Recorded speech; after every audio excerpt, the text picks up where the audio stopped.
Hello, welcome to Home with Mama Sue and Harold. Hello, hello.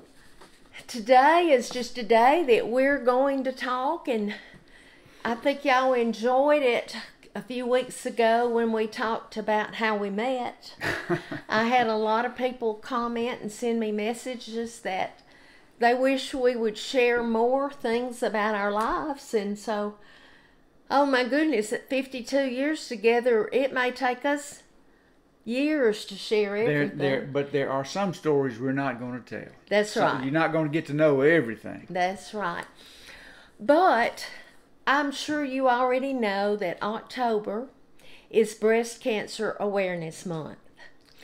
And 2 years ago, I was going through a battle.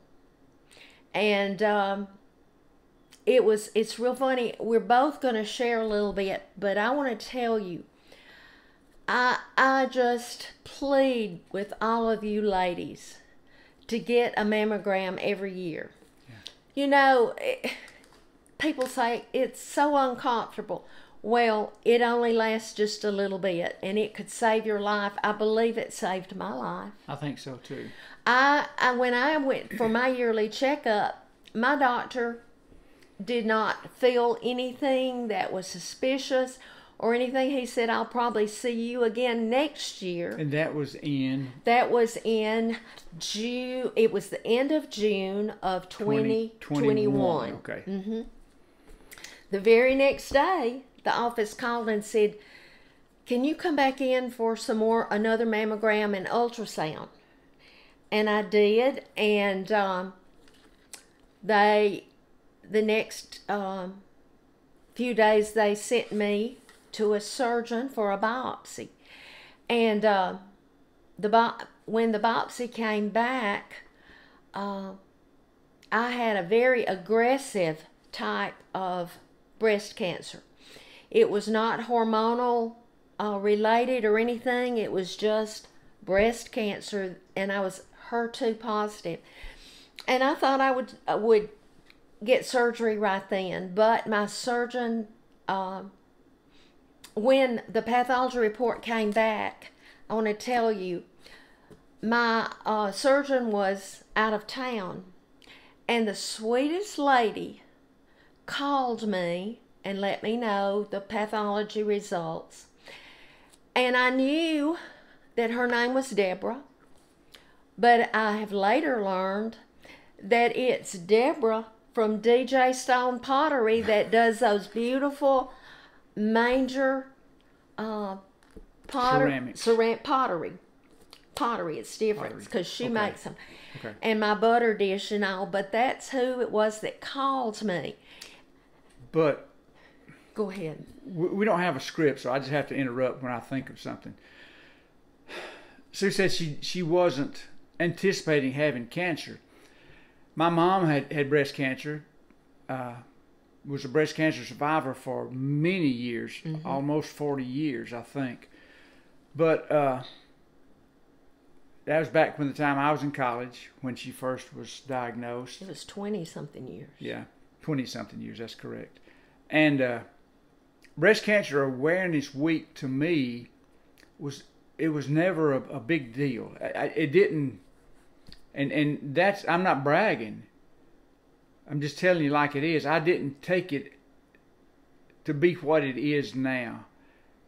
And the point I'm getting to is that when things affect you, sometimes it opens your eyes. It does. And I'm ashamed is not the right word, but I wish that I had been conscious and cognizant of what can be done to try to help alleviate breast cancer, to be a part of that thing as I am now. And I mean, you know, now even the professional football teams in October wear pink, and the high school. And see, I was a coach, and that got on my nerves. I can't be anything other than what I am. You know, I was a stickler for uniforms looking alike and everybody dressed the same way and all that good old school stuff that coaches used to do, and some of them still do now, and that's not what we're talking about. But it bothered me.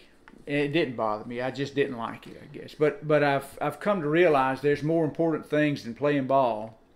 And yeah, it does put things in perspective. Things some folks are hard headed, and it takes them longer to figure it out, I guess. That's right. But you know, when I found out I had to have chemo first, and I'll be honest, I prayed I wouldn't have to take chemo. But that wasn't God's plan.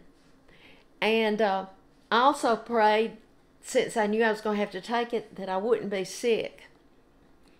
That wasn't God's plan. No, because I was sick. I didn't want anybody to see how sick I was. I didn't want our children, and they're adults, but I didn't want them to know Mama was sick.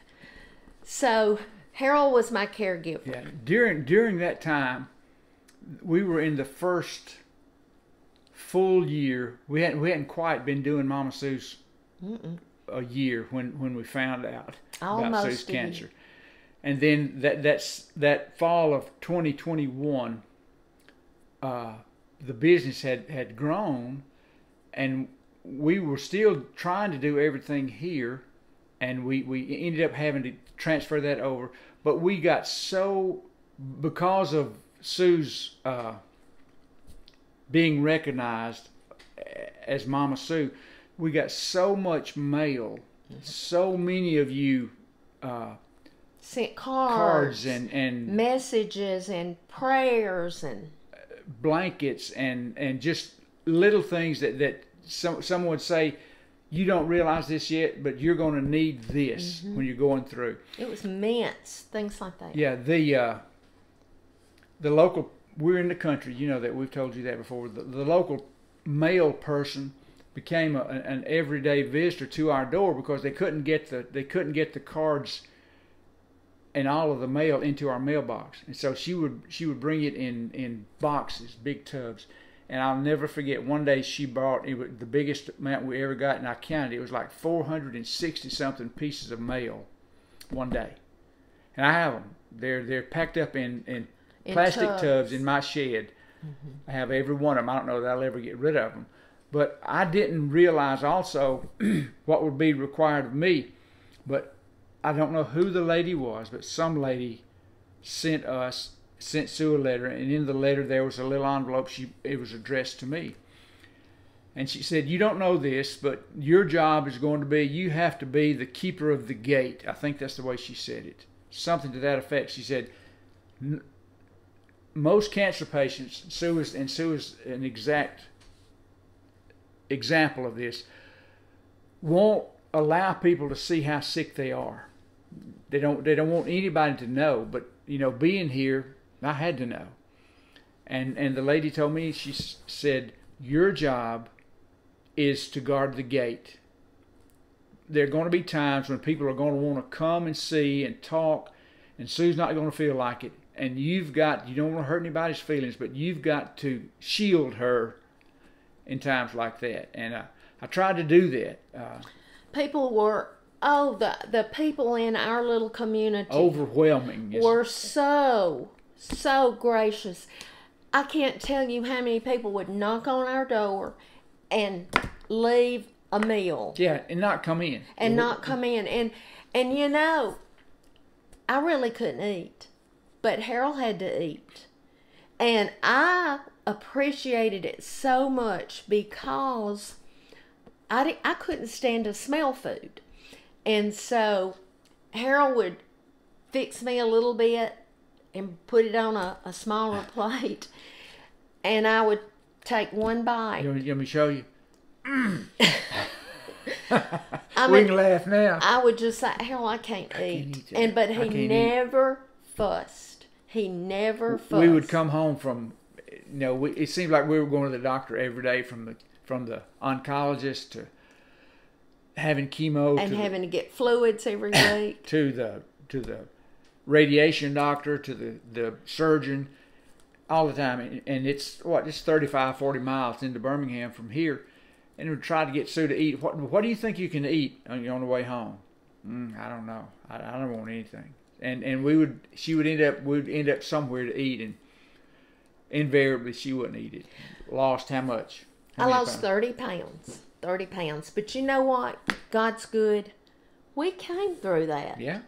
And I'm going to tell you, Harold was a trooper because he's never, when he's sick, he doesn't want to be bothered. No, I don't. Yeah. He wants you to leave him alone. Well, I'm right the opposite.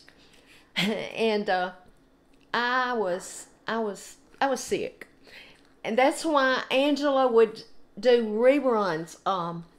She would show the video from the previous fall, and occasionally I would get on and talk to y'all to let you know. But Harold, when I had surgery, he did my drains, he did everything there was to do.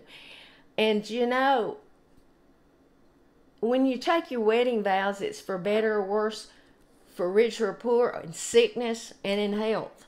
And we'd had health for 40-something years. But around year 49 was, we had sickness. But we caught up. But, you know, it's the prayers of the people and my faith. I tell this when I speak to, you know, give my story. I'll say, I knew that God was going to heal me, and I did. It's just that I didn't know if he was going to heal me by taking me to heaven, which is the way he does heal sometimes. Yes. And that's the ultimate goal of us, is to get to heaven. Or if he was going to heal me here on earth. Well, he healed me on earth. Now, I'll tell you, I don't get aggravated because my surgeon, Dr. Littleton, was the best. I loved him. He sat on my bed the morning he dismissed me after my surgery, because I guess my age, I had to stay overnight. And, you know, just was the sweetest surgeon. He had time for me. But I don't know where I was going with this. I think I know. Sue asked after surgery. Yeah. Excuse me. After surgery, no, chemo, surgery, then radiation, and chemo again, and then when my pathology report came back from my surgery, there was no cancer. She asked the oncologist, or she said to the oncologist, "Well, I'm cancer free," and he said, "No, we don't say cancer free until it's 5 years." He said, "You're in remission." In remission. But I say I'm cancer free. But anyway, I hope that in some way this journey that I've walked through, that I've helped you. Because you can see, it doesn't matter how sick you are. If you put your faith in God, trust him. He was with me. Even when I thought, oh, is this day ever going to end? You know, I look back now and I think, it did. It did. And if there are any old, stubborn, hard-headed guys like me, don't shy away from somebody because they have cancer, because you think they might not feel. No, you don't have to get in there. I don't know what I'm trying to say. You don't be too much, but let them know. Just let them know. We've had so many people. Yeah, we have. Harold, he still gets emotional, but you know, I really realized how much he loves me, and I realize how much my followers love me too. But you know what? I love y'all, and we appreciate you. Thank you for your prayers, and y'all keep praying for our grandson Blake. Yeah. He's making small progress, but he has a setback every so often, and pray for him. Get you a pink bracelet. My pink bracelet is almost white, faded out white. But never thought I'd wear pink, but I do, and that's like I say. I wasn't conscious of Breast Cancer Awareness Month enough, but maybe somebody will ask me, you know, what's that about? And I can tell them. That's right. Before we go, this is one of my fall shirts. And it comes in different colors, but just the pumpkin. And then the other fall shirt says, thankful and blessed. And it's not just for fall. I'm thankful and blessed 12 months of the year. Absolutely. That's right. But you know what? Without God walking with me, I wouldn't have made it. And He walks with you too. All you have to do is call upon His name. And He asks us in Matthew 13 to be salt and light. And if you don't know Him, there should be a pastor in your area, somebody. If you don't know Him, give us a call. We'll talk to you about it. Send me a message. Yeah. Send me a message on Facebook. Private message. He's the hope. He's the hope that we have. He's the hope. The only one that'll never fail you. But anyway, don't want to take any more of your time. Thank you for joining us. And please share our page. I'm so close to 100,000 on my new page, Home with Mama Sue. Help me reach that, and we're going to do a big giveaway. Thank you, and we'll be back soon. Bye-bye.